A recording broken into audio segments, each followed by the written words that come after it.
Ahora sí, chicos. A ver, empecemos entonces. Cuando nosotros hablamos de relatividad, ya estamos entrando a un nuevo campo de la física, ¿ya? A partir de ahora ya no vamos a ver la física clásica o la física óptica que estábamos viendo, sino ya vamos a entrar a los conceptos de física moderna. A ver, para hacer un pequeño preámbulo, ¿en qué consiste la, la física moderna? Cuando nosotros hablamos de física moderna, ya estamos haciendo referencia, ¿no?, a investigaciones que se hicieron a partir del siglo XIX, finales del siglo XIX, ya, y la física moderna enfoca sus estudios desde el punto de vista de la relatividad. ¿Qué quiere decir? Todo el ramo de la física cuántica y la física relativista ya forma parte de lo que vendría a ser la física moderna.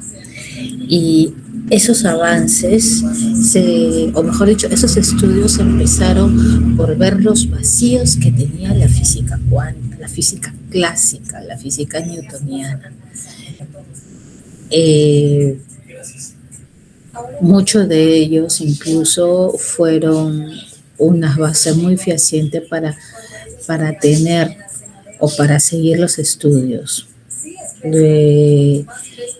ejemplo, la teoría del caos, la teoría del cosmos, la expansión del universo. Muchos de esas teorías actuales pues partieron de ella, partieron de la física moderna. Que vuelvo a repetir, habían ciertas incertidumbres que existían en nuestra famosa teoría clásica, ¿no? La mecánica clásica. Entonces, gracias a ello, se pudo hacer nuevas investigaciones, ¿no? Las dudas que nosotros tenemos, esas incertidumbres nos generan nuevos postulados. Se dan cuenta, y esos postulados obviamente tienen que demostrarse, son hipótesis que nosotros tenemos, se tiene que demostrar para después tener la tesis que nosotros deseamos, ¿no? Corroborar esos datos. Entonces, la física moderna, vuelvo a repetir, está basada en la teoría de la relatividad, fenómenos ya que están relacionados a ella, y asimismo también los fenómenos cuánticos. Ver, por ejemplo, las características de las aplicaciones de ambos, y estas aplicaciones llevarlos no solamente a lo que nosotros vemos, sino también a la base de la materia. ¿Qué quiero decir? Al núcleo y su conjunto, los átomos. Entonces, eso es lo que nosotros tenemos que tener en cuenta. ¿Y quién es el fundador? O sea, ¿no? ¿Quién fue el primero en dar una definición de lo que vendría a ser la física moderna? Pues podríamos decirlo, aunque sí, podríamos decirlo que el padre es el fundador en explicar todos estos efectos, incluso en dar sus postulados sobre la teoría de la relatividad, los efectos, el efecto fotoeléctrico, perdón, no son es el efecto fotoeléctrico, ya, vendría a ser Albert Einstein. Albert Einstein es el padre de la física moderna.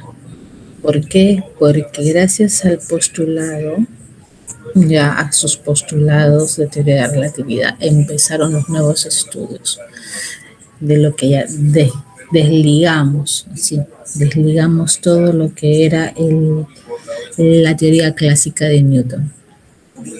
Así como Newton es el padre de la teoría de la física clásica, Albert Einstein es el padre de la física moderna. Entonces, ¿y cómo empieza? Ya, empieza de una manera también muy, muy particular, ¿ya? ¿Por qué? Porque Max Planck, ¿ya? Max Planck empieza a investigar en qué consisten los cuantos de energía. Desde que empezó a ver los postulados de Maxwell y determinar que las ondas electromagnéticas pues transmiten energía, ¿sí o no? Transmiten paquetes de energía. Él empezó entonces a hacer sus investigaciones sobre los cuantos de energía. Entonces, este físico famoso, Max Planck, empezó a discutir, ¿no?, que las partículas son indivisibles, pero sí se generan, transforman, envían paquetes, ¿está claro? Entonces, estas no eran de todo continuas, como nosotros pensábamos en la física clásica. En la física clásica decimos siempre, ¿no?, el trabajo es continuo. Si el trabajo es continuo, la sumatoria de trabajo me tiene que dar cero. ¿Por qué? Porque es conservativa. En cambio, aquí no. Cuando estábamos hablando ya de paquetes de energía, decía que no pueden dividirse, o sea, es completamente diferente a la física clásica. Entonces va a nacer a partir de allí una nueva rama de la física. ¿Se dan cuenta? Entonces ahí nos cambia todo. Y este conocimiento lo adquiere Albert Einstein, ¿no? Albert Einstein empieza así a visualizar cómo esos paquetes de energía se manifiestan bajo este efecto fotoeléctrico. Y así sucesivamente empieza a ver los movimientos. Y eso lo vamos a ver ahora, ¿ya? A ver, continuemos entonces. Vamos a decir, el padre de esta parte de la física moderna, pues es Albert Einstein.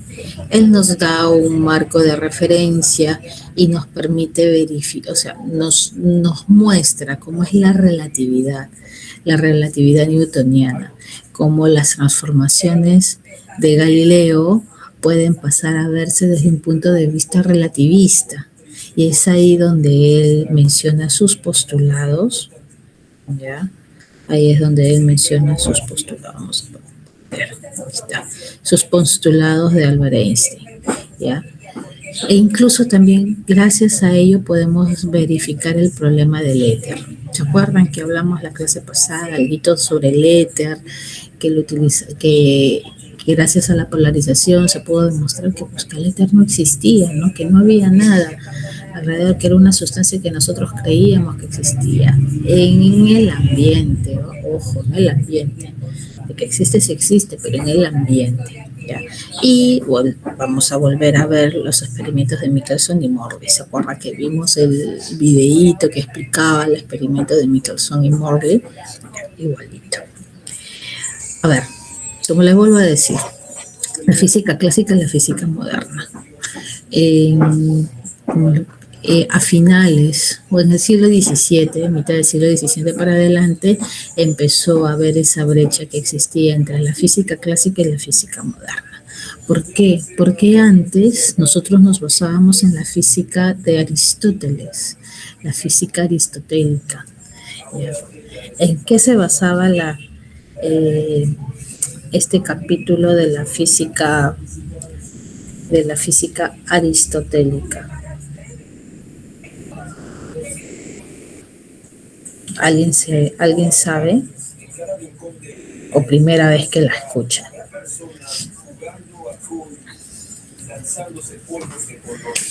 Nadie se acuerda, nadie ha visto, ni siquiera en sus caricaturas, de repente por ahí. Bueno, hagamos un recordatorio, ¿ya?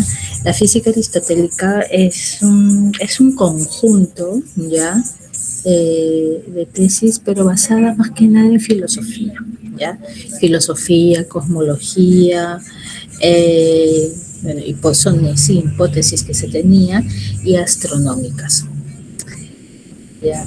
Obviamente su nombre bien claro lo dice, lo desarrolló Aristóteles y sus pupilos que tenía en ese entonces, y estas teorías que comprende que la física, la ciencia, está basada específicamente en 4 elementos.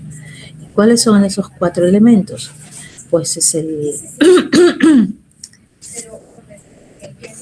éter, ¿ya?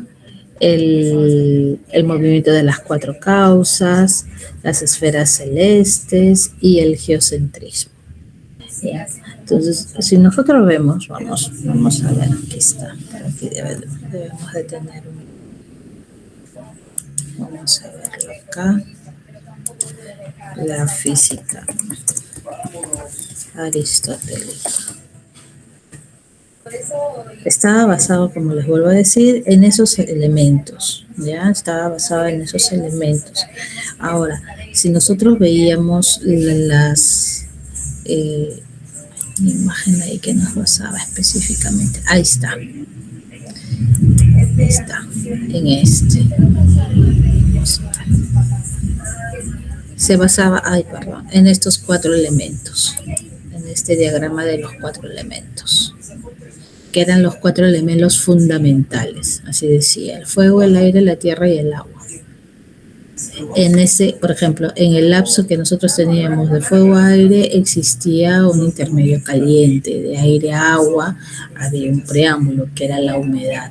Entre tierra y agua existía también un preámbulo que era frío, y tierra y fuego seco.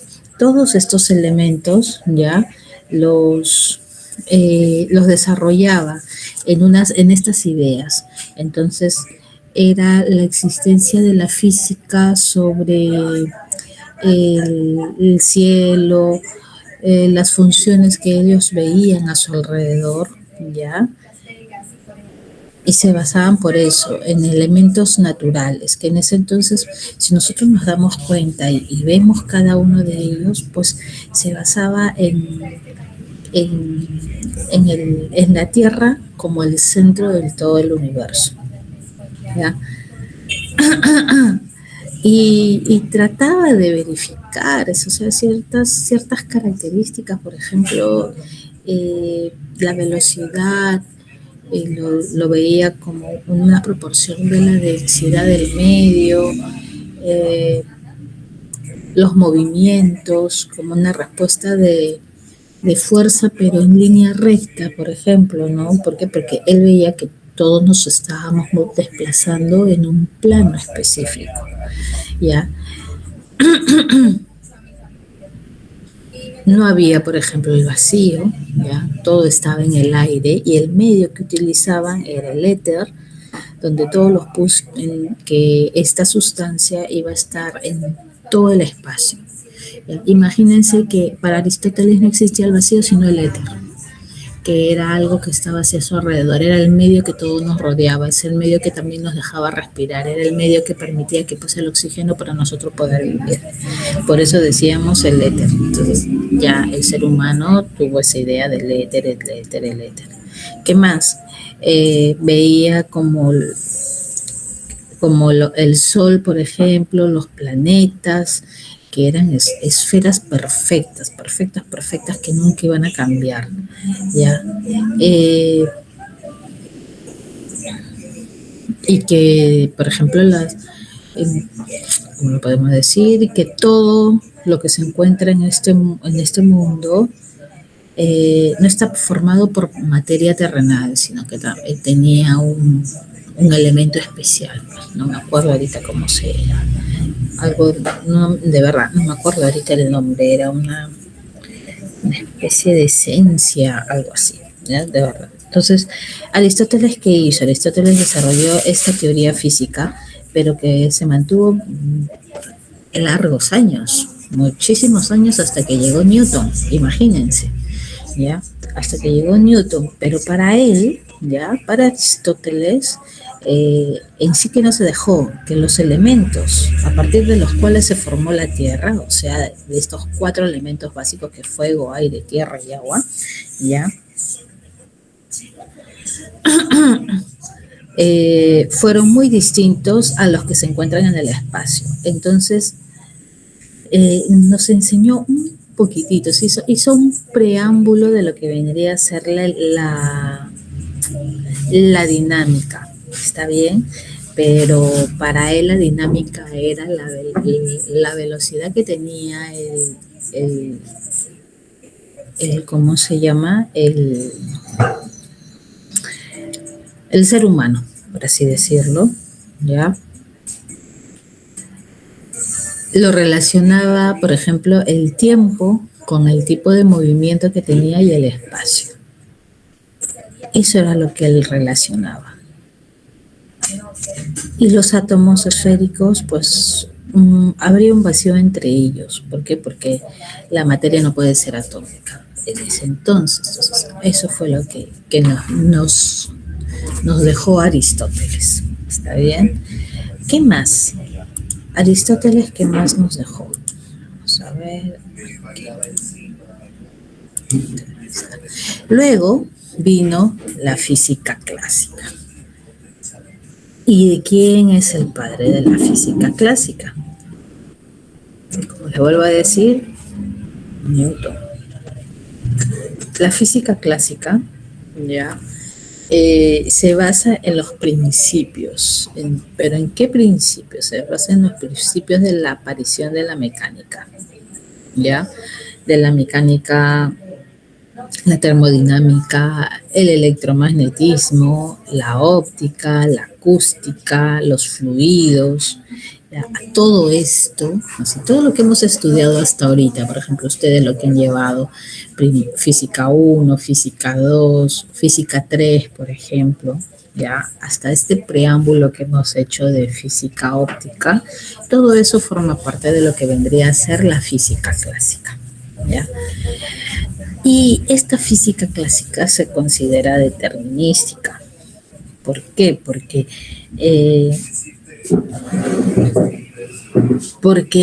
es predecible. Así de sencillo, es predecible. Por ejemplo, yo puedo saber cómo se va a formar la imagen de una lente, ¿sí o no? Conociendo sus rayos, conociendo 3 puntos. Yo tengo la lente, tengo el objeto, me fijo, sin saber cómo va a ser la imagen. A ver, yo solamente veo, si tengo una lente grande, entonces yo sé que el radio también va a ser grande. Ah, ya. ¿Y cómo es? Cóncava o convexa, ¿sí o no? O espejo divergente convergente, ya. Yo ya sé entonces cómo va a ser la imagen. Por eso dicen que es predecible. ¿Está claro? Observo la montaña rusa. Yo veo que el cochecito empieza lento, pero a medida que va ganando la velocidad, a medida que va agarrando un camino, ya me están entendiendo ya aquí en la casa. A medida que él va aumentando la velocidad y agarra caídas, yo sé que esa caída que va a tener la montaña va a hacer que aumente su velocidad. Yo digo, no, pero es que eso es lógica. No, sino que es algo predecible. El mismo movimiento lo relaciona. ¿Se dan cuenta? Entonces, la física clásica se considera determinista, ¿ya? No es computable o tampoco puede ser del todo predecible. Ojo, hay ciertos fenómenos que no cumplen esa forma de verlo, pero sí es determinista. ¿Qué quiere decir? En el sentido que el estado de que este sistema se encuentre, por ejemplo, si estuviera en un estado cerrado, ya, ahí sí voy a poder tener un sistema y verlo en el momento actual. Pero ¿qué pasa si el sistema no es cerrado, es abierto? Ahí me cambia todo. ¿Se dan cuenta? Entonces, esa es la física clásica. ¿Y de dónde empezó? Nuestro padre, que vendría a ser el padre de la mecánica clásica, Newton. Casi la mayoría de las leyes se basan en esas, en las 3 leyes de Newton. A partir de 1900, pues ya dio el preámbulo para lo que vendría a ser la física moderna, ¿ya? Entonces, a esta física clásica se le conoce como la física también pre-relativista. En algunos textos, muy pocos, ya la mayoría se han diferenciado bien, ¿ya? Desde el punto de vista teórico, cuál es clásica y cuál es moderna.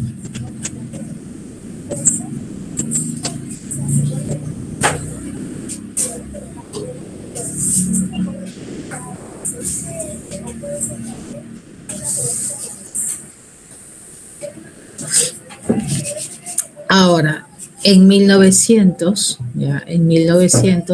empieza lo que vendría a ser la física moderna. La física moderna, como bien claro decimos, estudia en base a la física relativista, ¿ya? El padre de esta física moderna, ya lo hemos escuchado, es Albert Einstein. Entonces, primero se ve la radiación térmica de estos cuerpos. Nosotros hemos visto, o de repente ustedes cuando han llevado física 2 han visto que se puede propagar calor, ¿sí o no? E incluso aquí cuando hemos estudiado los espectros electromagnéticos, cuando existen la emisión de calor por radiación, y esto también me genera una transferencia de calor, ¿ya? Ahora, esta radiación térmica de los cuerpos es una temperatura natural que tienen estos cuerpos, pero que emiten, así transfieren calor de una manera, en algunos casos natural, dependiendo de este cuerpo. Entonces, a ellos tenemos que estudiar la ley de Wien, ¿ya? Y también la ley de Max Planck. Luego vamos a tener que ver el problema del éter, ¿ya? Cómo podemos determinarlo si fuera una onda mecánica o mediante la propagación de la luz. Ya lo hemos visto que no existe. Vamos a ver primero el éter. ¿En qué consiste el éter? El éter, como bien claro dijimos, era una sustancia que creíamos que está en el medio. ¿Qué quiere decir? Es una sustancia elástica, que está dispersada en todo, ¿ya? E incluso decían que estaba en niveles atómicos. Entonces, en el viento hay éter, todo esto que rodea también hay éter, y las ondas electromagnéticas pueden atravesar, sí, no hay ningún problema, puede atravesar este medio sin ningún inconveniente. Pero ¿qué problema hubo? Albert Einstein en el año 1905 publica 3 artículos. El primero lo publica sobre el análisis del movimiento browniano, ¿ya? ¿En qué consiste este análisis de movimiento browniano?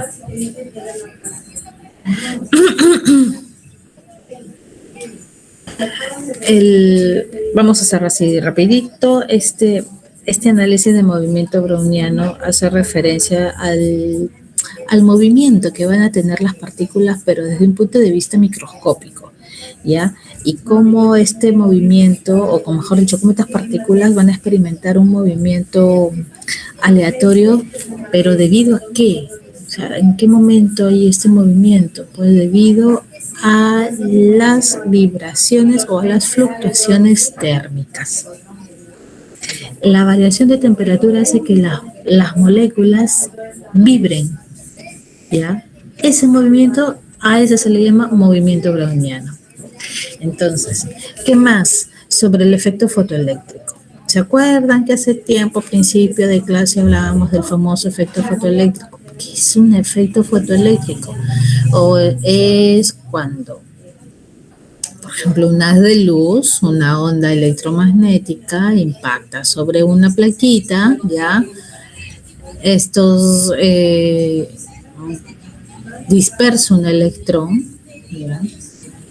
Y el choque que va a tener este fotón de luz con el electrón desliga el electrón que se encuentra en su órbita, haciendo que entregue toda su energía al fotón para que el electrón pueda salir dispersado, convirtiéndose este electrón en un fotoelectrón. Entonces, a eso se refiere sobre el efecto fotoeléctrico y la teoría especial de la relatividad, que ya la vamos a estudiar.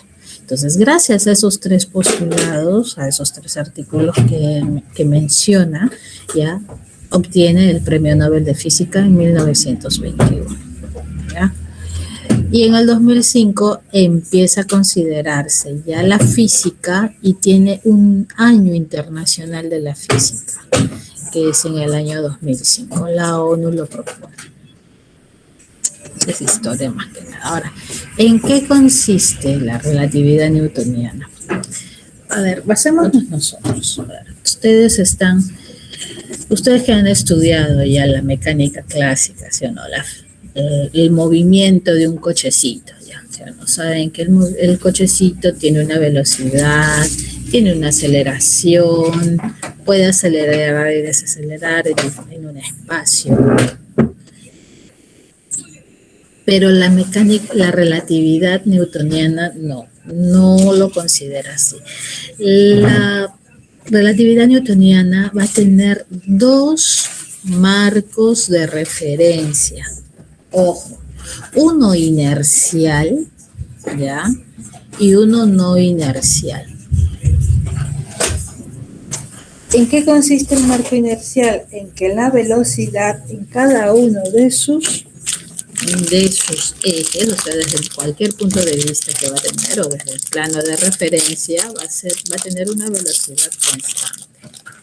Mientras que el marco no inercial, la velocidad no es constante, la velocidad varía.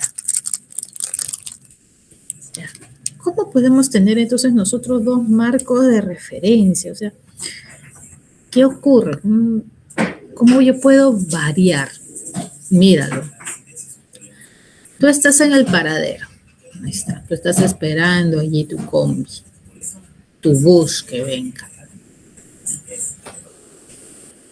Y en eso que estás parado, allí esperando tranquilamente, ves a un compañero tuyo que justo está pasando sentadito dentro de un vehículo también. Vamos a suponer, dentro de otra combi. Ya.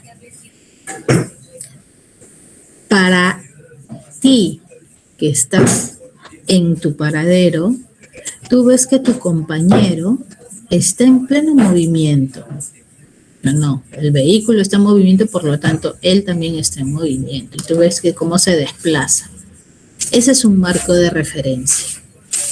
Para ti, él está pasando bajo una velocidad constante.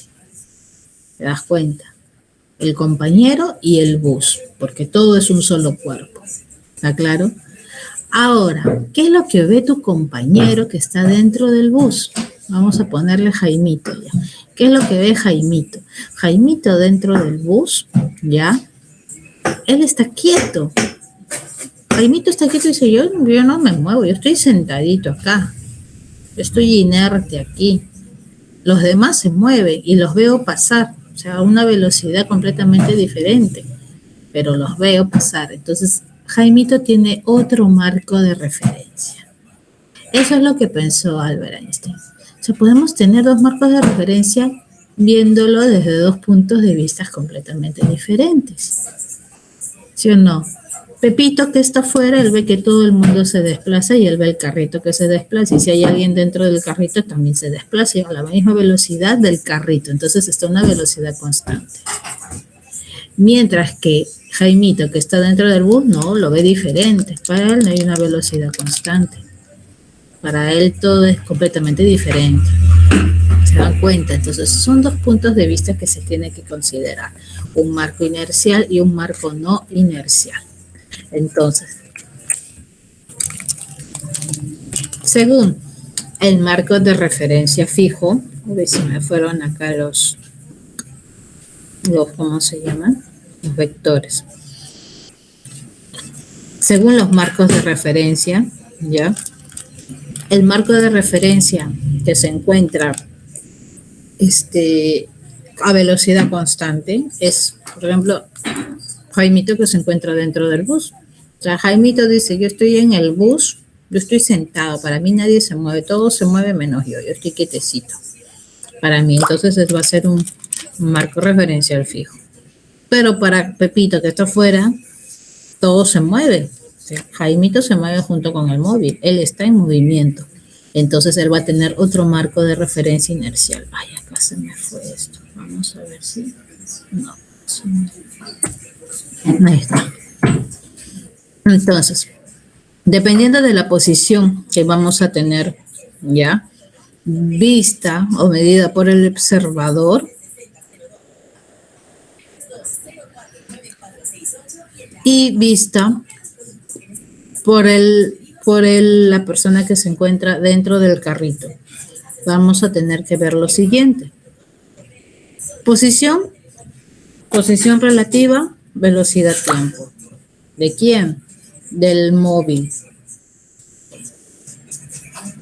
El punto de inicial va a ser igual al punto de referencia también de la persona que se encuentra en movimiento.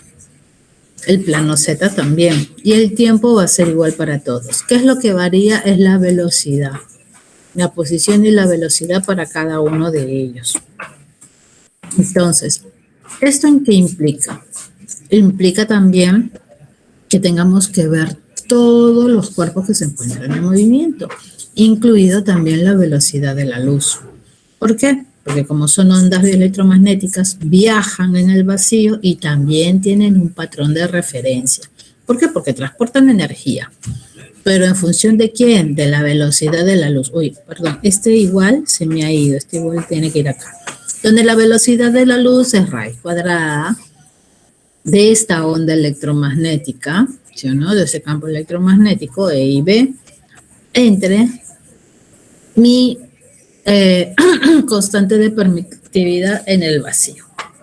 Eso es lo que nosotros tenemos que tener en cuenta.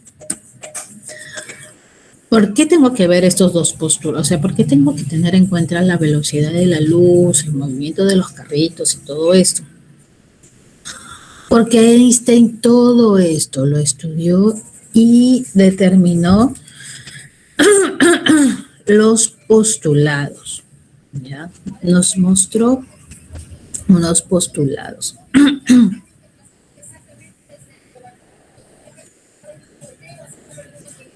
Sus dos postulados de Einstein ya fueron muy conocidos. El primero me habla más que nada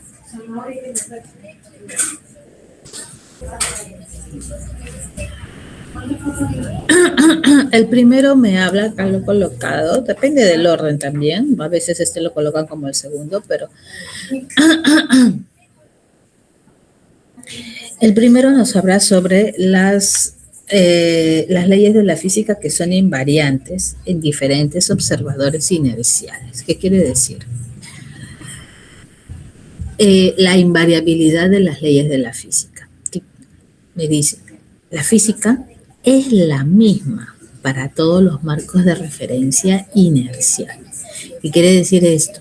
Que yo puedo seguir utilizando, ¿ya?, mis ecuaciones, ahí está, de velocidad, porque es la física clásica que nosotros conocemos, pero respetando ¿qué? Respetando su marco referencial. ¿Está claro? Por eso me dicen, las leyes de la física son las mismas en todos los marcos de referencia inercial. Tengo que respetar su marco de referencia, mi física sigue manteniéndose la misma. Entonces, aquí me hace un preámbulo, ¿ya? Y gracias a ello podemos tener el principio de relatividad. ¿Ya? ¿Por qué? Porque si la física es la misma en todos los sistemas de referencia, entonces la velocidad de la luz, gracias a este principio, está queriendo decir que la velocidad de la luz es independiente del movimiento de la fuente. Quiere decir que todo observador mide el mismo valor de velocidad de la luz para la velocidad de la luz. ¿Está bien? El mismo valor C para velocidad de la luz. Y esto es independiente del movimiento de la fuente. Entonces, ahí, para mí, la velocidad de la luz es constante. Entonces, ahí empieza a tener mis consideraciones de relatividad. ¿Por qué? Porque la observación de este fenómeno físico que yo voy a tenerlo para un observador inercial ya debe resultar en un acuerdo entre los observadores de la naturaleza de esta realidad. ¿Qué quiere decir? Que el universo, por ejemplo, no debe de cambiar para un observador si su estado inercial cambia. A esto, ya, esta teoría física debe de ser similar para cada observador inercial. Entonces, ¿qué es lo que vamos a tener? Vamos a tener variaciones, pero dentro del rango de estas condiciones iniciales de este principio de inercialidad. Entonces, las leyes del universo son las mismas, sin que importe el marco de referencia. Entonces, ¿puedo utilizar de repente mis leyes de movimiento, pero para ese marco de referencia? Sí, no hay ningún problema. Este postulado me lo permite. Y el postulado 2, ¿a qué me hace referencia?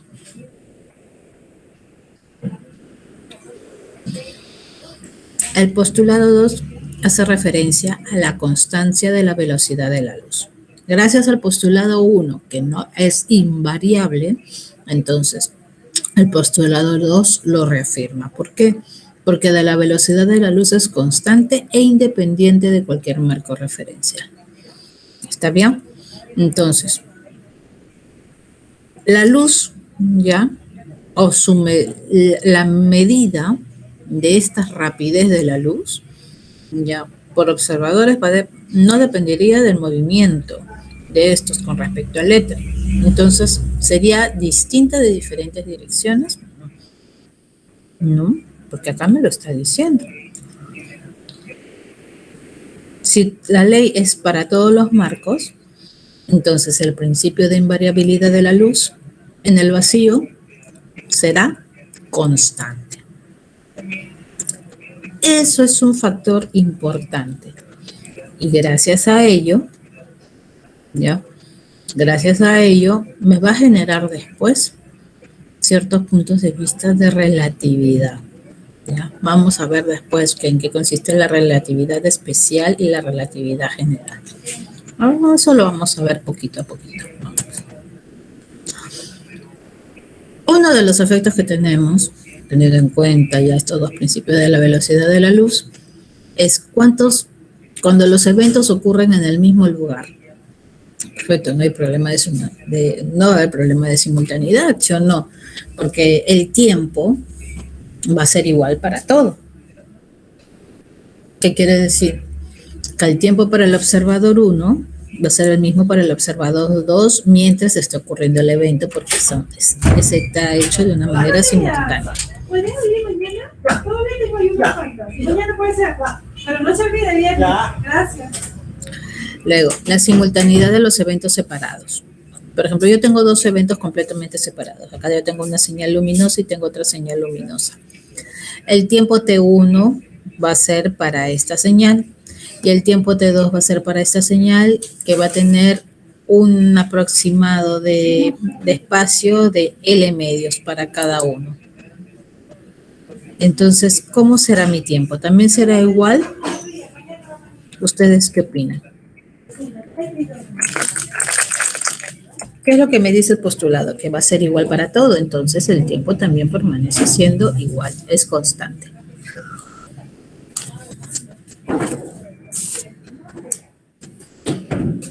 Pero gracias a este problema del tiempo, ¿habrá también un problema con el éter? Sí. ¿Por qué? Lo vimos en la clase pasada, ¿sí o no?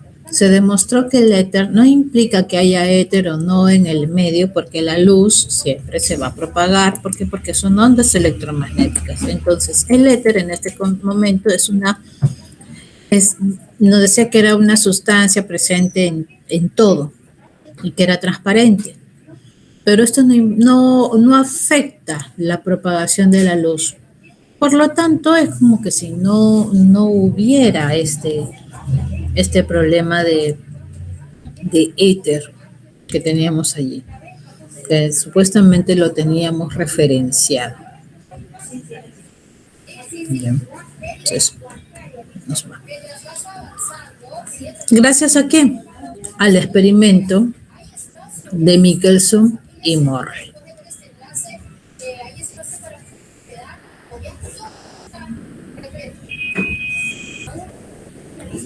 Gracias a nuestro experimento de Michelson y Morley, que fue importante, ¿no? para la historia de la física, demostró la no existencia del éter. O sea, lo que creíamos gracias a la física, no solamente a la física de Aristóteles, sino también a la física de Newton, que creíamos que el éter era el vacío, que estaba dentro del vacío, que estaba en todas partes. No. Gracias a este experimento de Michelson y Morley que sufrieron, ustedes vieron que hasta lo pusieron en una sustancia líquida para que evite la fricción, para evitar el movimiento, colocó los espejos para medir la velocidad de la luz y todo lo demás, ¿se acuerdan que vimos? Ya. Gracias a este experimento se demostró que no existe el éter. ¿Ya? Aparte de eso, el resultado también constituiría una base experimental de la teoría de la relatividad de Einstein. ¿Por qué? Me van a decir. No entiendo. ¿Se acuerdan en qué consistía la experiencia? Consistía en forzar un haz luminoso en dos caminos perpendiculares. ¿De acuerdo? Ya lo vimos, en dos espejos, los cuales iban a estar paralelos, pero ¿en qué? En función al movimiento de la Tierra. Eso era el fin.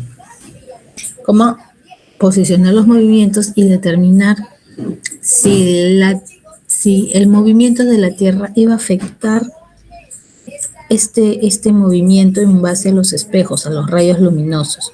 Entonces, al reunir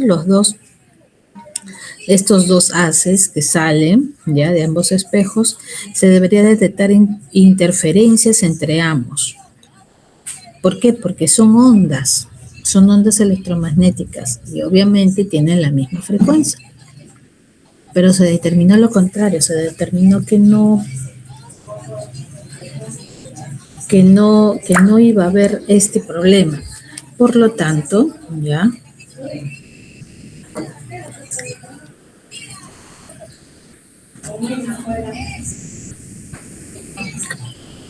nos dijo de que esto no iba a afectar en nada el movimiento. O sea, la Tierra gira, ¿sí?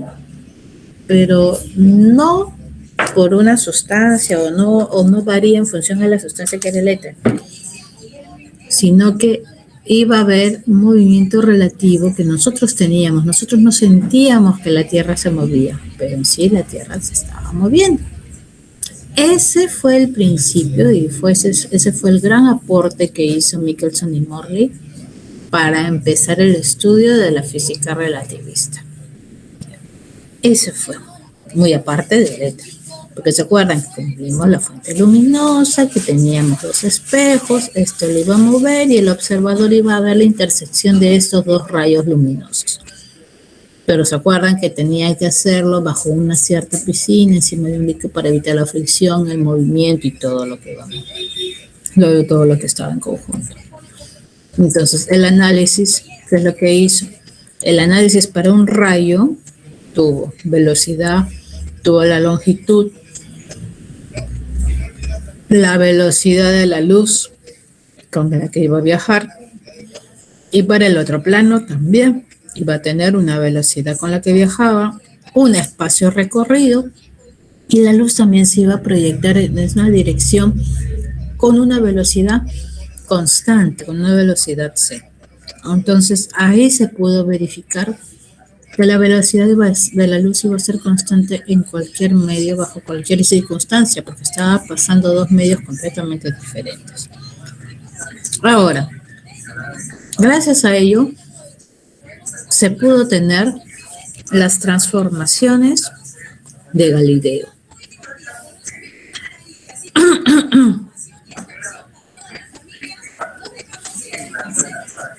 Las transformaciones de Galileo, ¿en qué consisten? Las transformaciones de Galileo, o mejor dicho, una transformación es un cambio de coordenada, velocidad, ¿ya? Que nos va a dejar una invariante de ecuaciones, pero en función a las condiciones que se tienen. ¿Qué quiere decir? Las condiciones van a estar en función de un sistema referencial.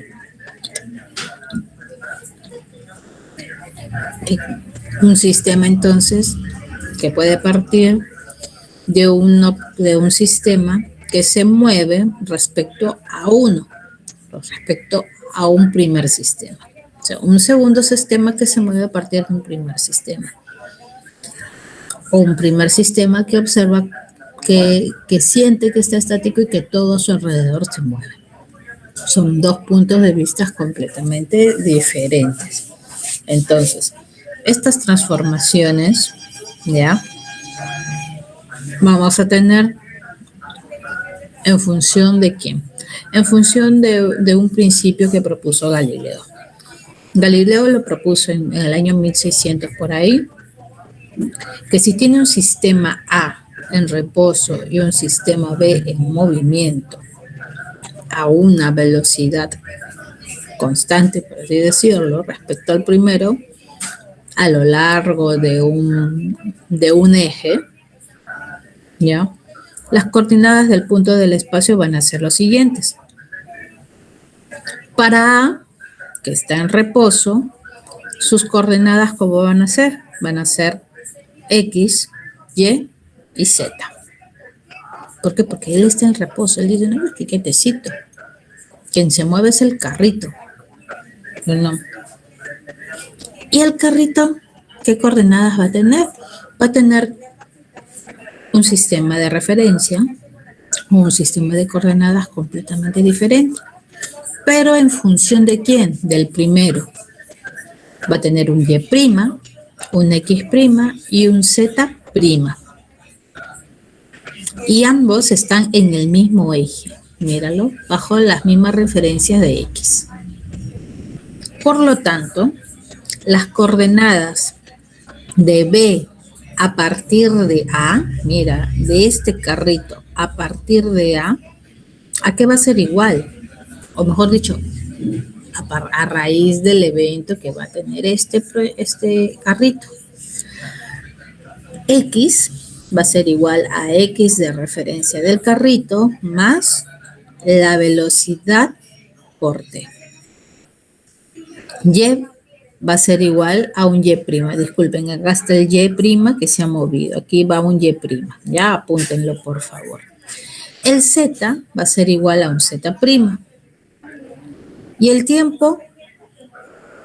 ¿Qué pasó con el tiempo? El tiempo prima también va a ser igual al tiempo de referencia. Podemos hacer según Galileo, podríamos estudiarlo en base a matrices. Sí, se puede hacer mediante la transformación de Galileo en base a matrices, pero estos son los sistemas de referencia que me da Galileo. Siempre y cuando tengo un carrito en movimiento en el mismo eje en el cual se encuentre mi eje estático. ¿Está claro? Eso es lo que me dice Galileo. Ahora,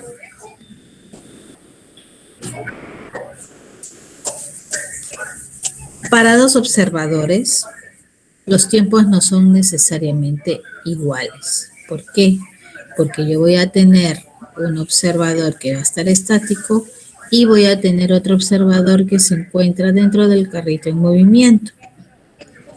Entonces, el tiempo que yo voy a tener para este carrito va a ser igual a una variación, ¿ya?, del tiempo multiplicado por un tau. Esta variación, este tau que yo voy a tener, va a ser igual a 1 entre raíz cuadrada de 1 menos la velocidad que tiene el carrito entre la velocidad de la luz. Porque ya hemos visto que lo único que no varía, ya sí, la velocidad que no varía en todos estos sistemas es la luz. El resto sí puede variar. Entonces, eso es lo que tenemos que evaluar. La velocidad que varía en función a una velocidad de la luz que es constante. Por lo tanto, la variación de tiempo va a ser 3/5 de un delta de t. Este de aquí. ¿Ya? Esa es nuestra variación que vamos a tener.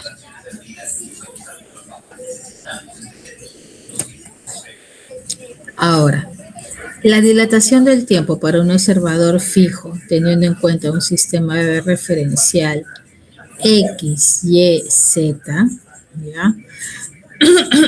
La variación del tiempo va a ser igual al tiempo de subida más el tiempo de bajada. Y mi velocidad siempre va a ser constante.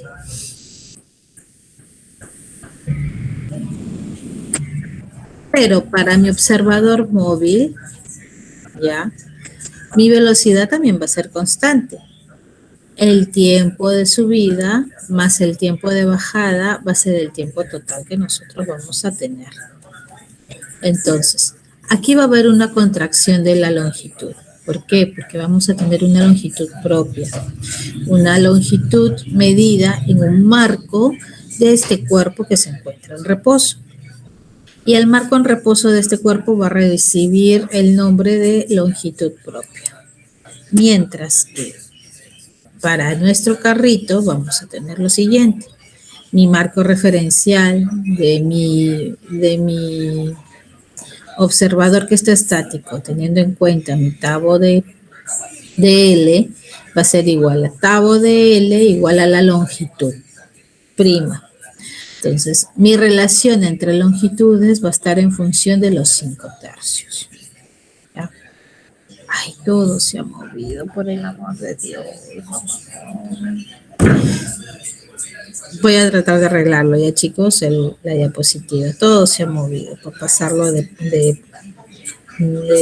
PPT a Word, de Word a PDF, de PDF quise volverlo de nuevo a PPT y todo se ha movido. X, Y, Z, ya, mi sistema de referencial estático con respecto a mi sistema de referencial en movimiento. ¿Qué es lo que yo voy a tener? La longitud que este móvil va a desplazarse dentro del carrito, desde F a E. Entonces, la distancia va a ser igual a la velocidad que voy a tener multiplicado por el tiempo. ¿No? Espacio, velocidad por tiempo. Pero este C, ya, el tiempo de retorno va a ser igual a C más delta de B por el delta de T. Este vendría a ser el espacio de retorno, o sea, el espacio de ida y el espacio de retorno. Pero yo puedo decir que la variación del tiempo es la variación tanto de ida como de retorno. Por lo tanto, yo puedo decir lo siguiente: 2 veces C al cuadrado más L por C menos B al cuadrado. Esto iba a ser entonces mi variación de tiempo de retorno, porque también lo podemos tener en los libros de referencia, ¿sí? Sí están estas escalas de las transformaciones de Galileo.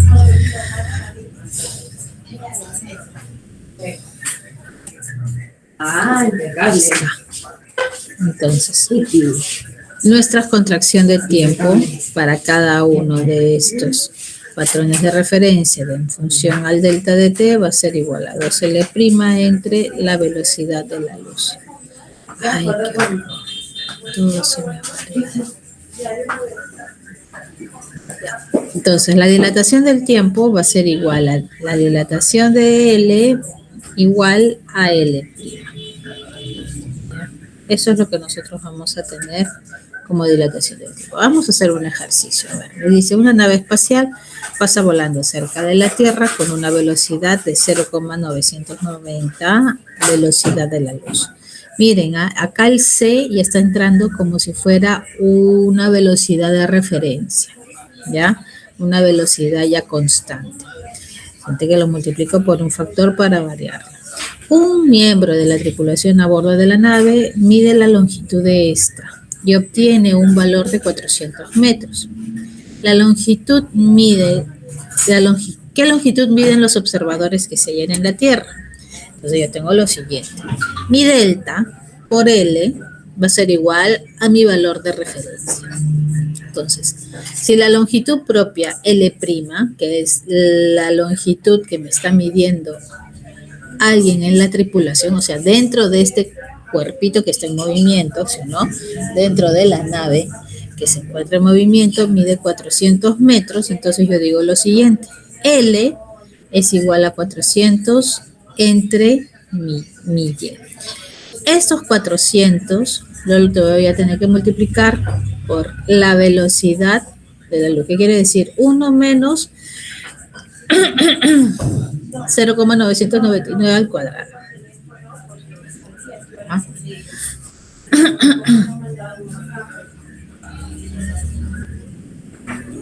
Entonces, esto va a ser igual a 400 entre L', que son mis 400, entre mi Y, este Y. Y este Y es 1 entre raíz de 1 menos 900,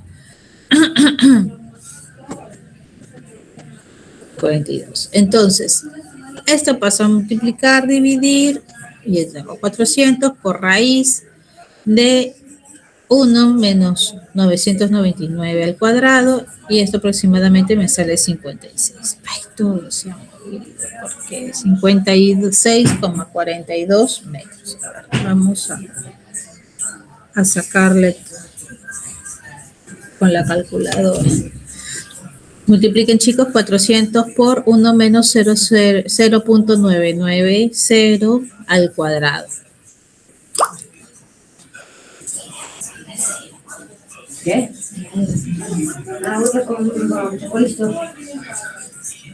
Otro ejemplito, 0,906.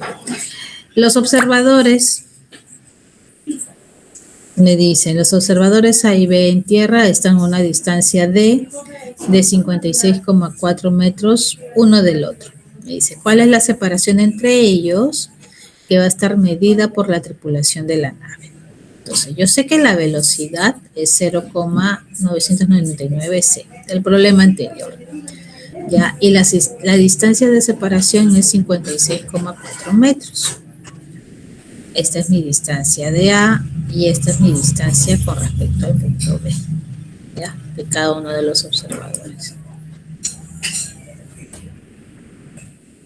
Entonces yo digo, los dos observadores están en tierra, están a esta distancia de separación, 56,4, uno del otro. ¿Cuál es la distancia de separación entre ellos?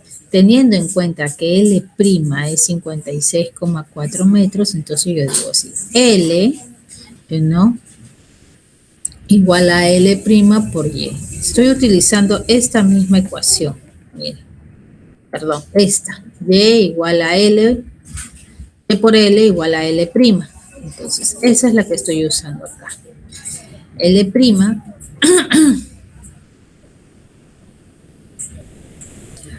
Y por L igual a L'. Entonces,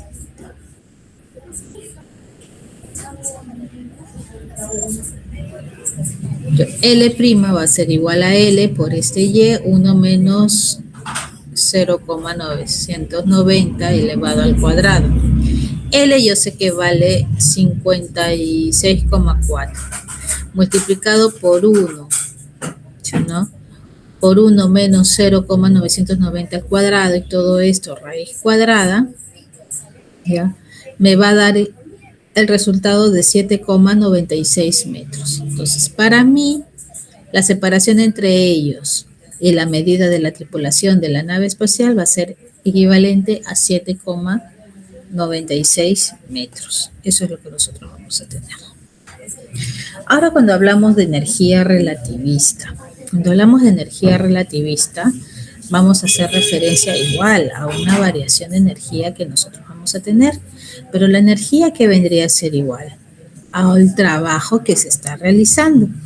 Y el trabajo que se realiza es la variación, ¿no?, en cada espacio de estas fuerzas que nosotros vamos a tener por el multiplicado por la variación de momento, o mejor dicho, por el espacio recorrido, o sea, fuerza, distancia, en función a los intervalos de tiempo que se van a ir analizando. Si yo tuviera, por ejemplo, energía, pero energía cinética relativista y la energía cinética en reposo, son dos valores que yo voy a tener que considerar. Entonces, para mi energía cinética relativista, ¿ya?, va a ser igual a m sub 0, la velocidad de la luz al cuadrado, entre este lambda, este y que estábamos viendo anteriormente, 1 menos velocidad cuadrada entre c cuadrado. Y en reposo, m sub 0, c, que es la energía total. ¿Se acuerdan? Energía total, mc. Y la energía, pero de un movimiento relativista. mc multiplicado por el factor de relatividad. Entonces, la energía total que nosotros vamos a tener va a ser la sumatoria de todas las energías. ¿Qué quiere decir? Mi energía relativista y mi energía en reposo. Todo ello cuenta. O sea, decía uno que es diferente de la mecánica clásica. Es completamente diferente. Pero tiene razón. ¿Por qué? Porque son formas que nosotros estamos viendo.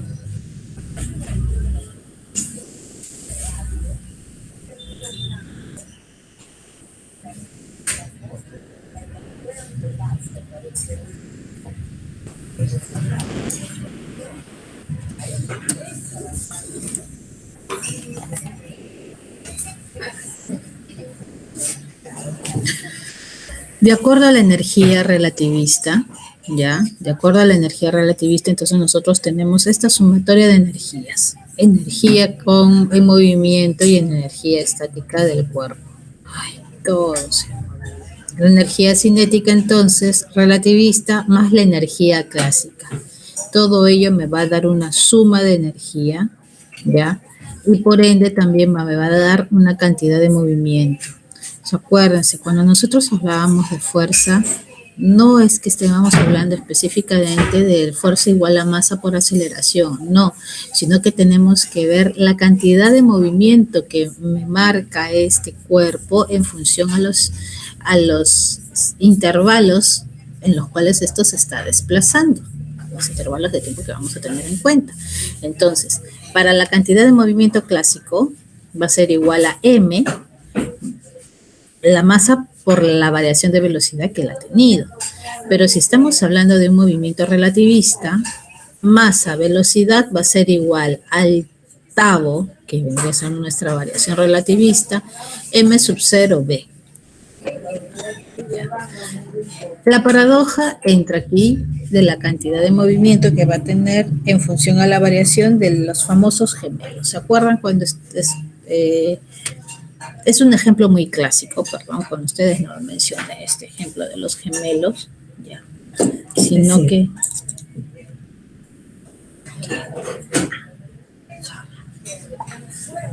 el viaje que va a tener dos personas, ya, dos gemelos, uno en la Tierra y uno que viaja al espacio exterior. ¿Qué es lo que ocurre? Por tener dos sistemas de referencia completamente diferentes, ¿ya? Aquí el tiempo que pasa en la Tierra es un tiempo que va a ir determinando por una magnitud, una unidad, segundos. Mientras que en el espacio, el tiempo que tiene viaja en función, ¿a quién? Viaja en función de la años luz. Es otro sistema de referencia.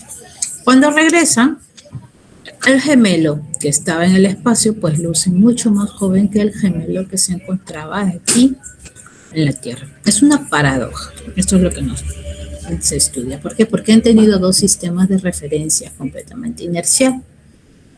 Uno inercial y uno no inercial. Ahí es donde se complementa la física relativista de Albert Einstein. Vamos a tener aquí un pequeño break, ¿ya? Para continuar, vamos a darles un break de ¿cuánto? Son las 10 de la mañana.